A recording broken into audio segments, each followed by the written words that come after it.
Her name was Emily Parker, and she was born and raised in the heart of Boulder, Colorado. From the time she was a little girl, Emily had always shown an extraordinary love for animals. While other children played with dolls and video games, she spent her afternoons rescuing stray cats, nursing injured birds, and setting up makeshift shelters in her backyard. Her passion wasn't just a childhood phase, it grew stronger with every year. At the age of 24, after completing her degree in wildlife biology, Emily landed her dream job at the Rocky Mountain Wildlife Sanctuary, a well-respected facility located just outside of Denver. There, she was entrusted with caring for a variety of creatures, from orphaned fox kits to endangered mountain lions. Every day presented new challenges, but Emily embraced them all with a heart full of compassion and a mind eager to learn. Her time at the sanctuary not only deepened her knowledge but also taught her the patience, responsibility, and emotional strength needed to work closely with wild animals. It became the turning point in her life, quietly shaping the woman who would one day dedicate herself fully to protecting wildlife across the world. But something inside Emily Parker kept pulling her farther from the fences of captivity toward the vast unknown of the wild.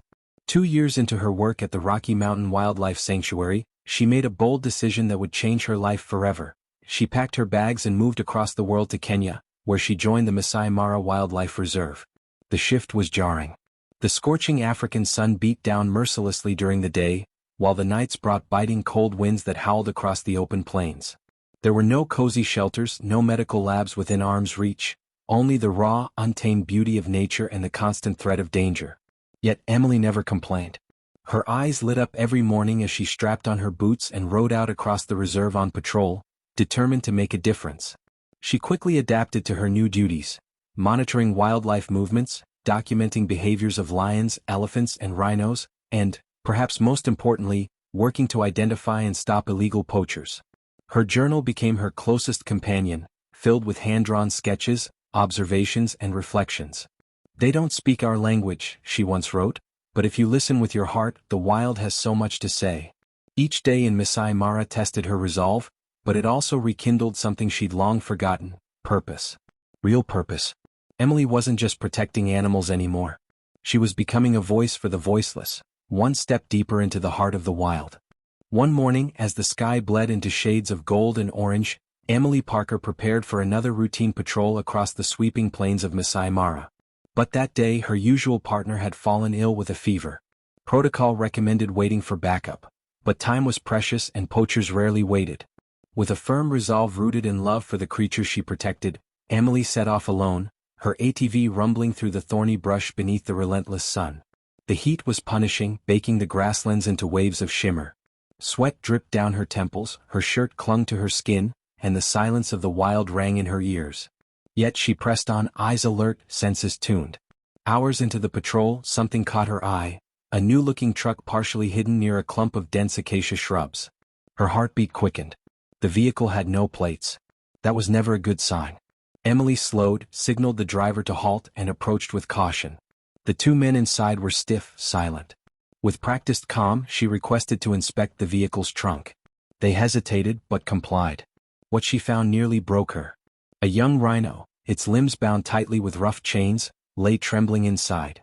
Its eyes, wide with terror, met hers for a single breathless moment. Fury and heartbreak surged through her veins. She had just stumbled upon a poaching operation. Emily reached instinctively for her radio, but before she could act, everything changed. Before she could reach for her radio, the two men lunged. One grabbed Emily by the arm, twisting it painfully behind her back, while the other shoved her to the ground. She fought, shouted, but in the vast isolation of the grassland, there was no one to hear. They yanked her hands behind her and tied them tightly with coarse rope, dragging her toward a nearby baobab tree and binding her to its base. The last thing she heard before they sped off in the truck was the roar of the engine and their cruel laughter fading into the distance. Left alone under the merciless African sun, Emily strained against the ropes until her wrists bled. Her water bottle lay overturned just meters away, useless. Sweat poured down her face, her vision blurred, and the earth around her began to swirl. She slipped into a hazy half-consciousness, the world melting into heat waves and silence. Then came a sound, a low growl, and her eyes fluttered open in alarm. Out of the shimmering grass, a pride of lionesses emerged, their eyes locked on her. Panic surged through Emily's veins. Her breath quickened as they circled her, snarling low, closing in. She could barely move. But then the lionesses parted, stepping aside to reveal a massive male lion. It padded forward, majestic and scarred, with a familiar notch on its ear and a deep cut healed across its neck. Emily's breath caught. She remembered that scar. It was the lion she had rescued from a hyena trap a year ago. The lion sniffed her, then began to paw at the rope, his massive claws working the knot. Slowly the tension loosened. Emily gasped. In the heart of danger, the life she once saved had just saved her. Her hands finally free, Emily stumbled to her feet, heart pounding, breath ragged. The male lion watched her for a long moment before slowly retreating into the tall grass, disappearing like a shadow in the sun. She didn't waste a second. Fighting off dizziness, she staggered toward her ATV, climbed in and grabbed the radio mic with trembling hands. "Base, this is Emily Parker," she croaked. "Rhino in captivity. Suspected poachers. Coordinates, transmitting now. I need backup. Immediately." The static buzzed for a moment before a voice responded. "Received, Emily. Stay put.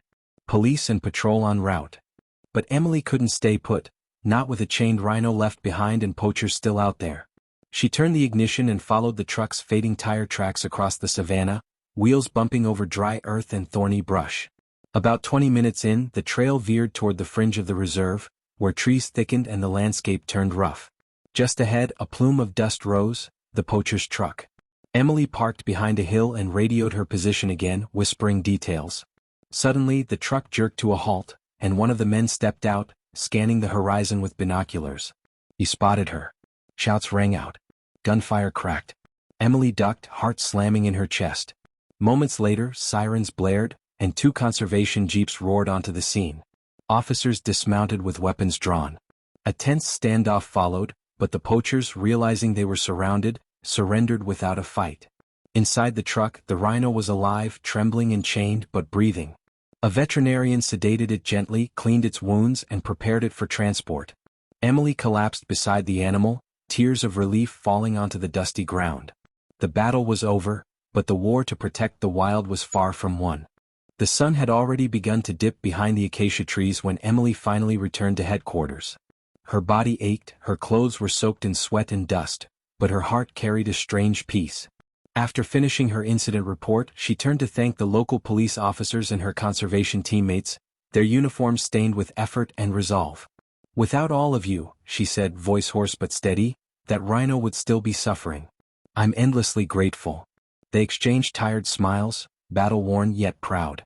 The poachers were now in custody, and the rescued rhino, sedated but stable, was being prepped for long-term care at the Wildlife Medical Station. Later that night, in the quiet of her modest home at the edge of the reserve, Emily sat on the porch with a cup of warm tea. The wind rustled the dry grass and the sky above turned deep violet. Her mind returned to that impossible moment under the tree, the lion clawing at her ropes, the very one she had once saved from a hyena ambush a year ago. She placed a hand over her chest and whispered, "Thank you." That moment had become her reminder. Kindness echoes. The wild may be untamed, but it remembers. In today's world, where mistrust and division often dominate, Emily's experience is a powerful lesson. What we give, compassion, respect, courage, does not disappear. It plants seeds in places we can't always see. Her advice? Never underestimate the impact of a selfless act. One day it may come back to save you. As the stars blinked into view and the grassland settled into silence, Emily smiled. Tomorrow the work would continue. But tonight she rested, knowing that doing good in this world still mattered.